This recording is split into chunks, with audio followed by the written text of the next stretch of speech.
Mainstream media is always out there trying to break the news, but here at Thought Crimes with Kevin Knuckles, we're breaking the news. Like, share, subscribe. Matt, I want to show this to you. You're a parent, right? Okay? It's perfectly normal for 10 years and up. Here's just one page I want you to see here.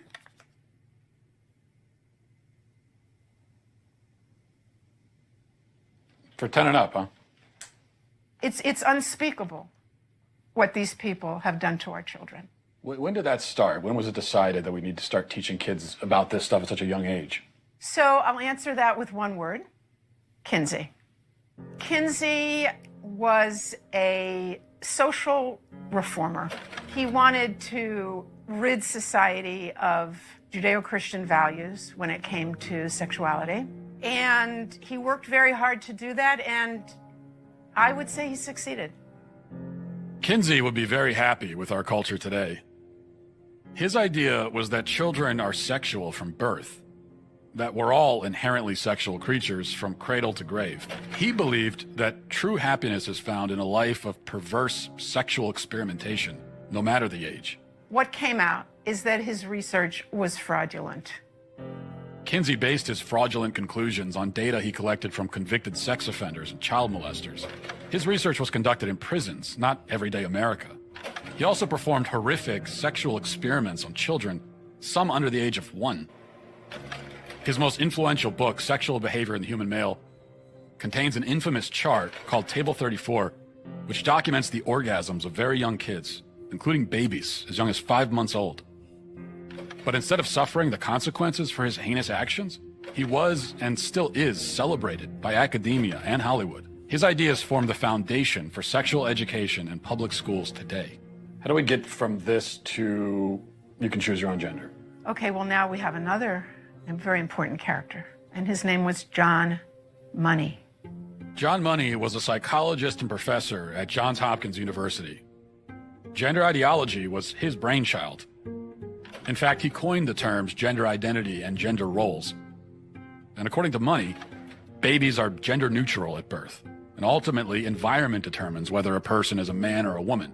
Money was telling the world about his theory that a boy could be raised as a girl and do just fine, and vice versa. And so Money tried out his theory on 2 young twin boys, the Reimer twins. When the twins were 8 months old and they went to be circumcised, the first twin, whose name was Bruce, something went wrong with the machinery and his penis was burnt off.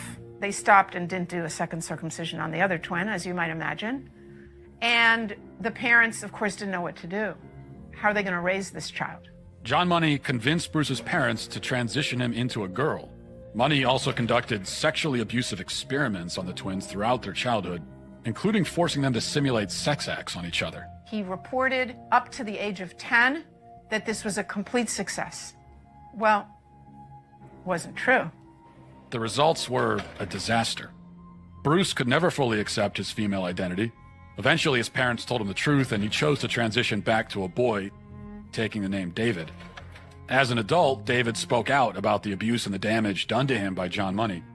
The girls would do their things with their Barbies and things like that, and that wouldn't interest me. And things such as trucks and building forts and, getting to the odd fist fight and climbing trees. That's the kind of stuff that I like, but it was unacceptable, so I'd never... As a girl? As a girl, I had no place to fit in. The trauma that he and his brother and his entire family went through left deep scars.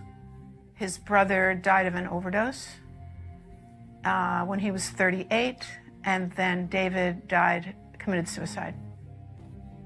There was never a retraction or an apology from John Money. Instead, his ideas were adopted by mainstream psychology, and they form the basis of gender ideology today. Why don't more people know about John Money and Alfred Kinsey? Evidently, there are forces that don't want this information out.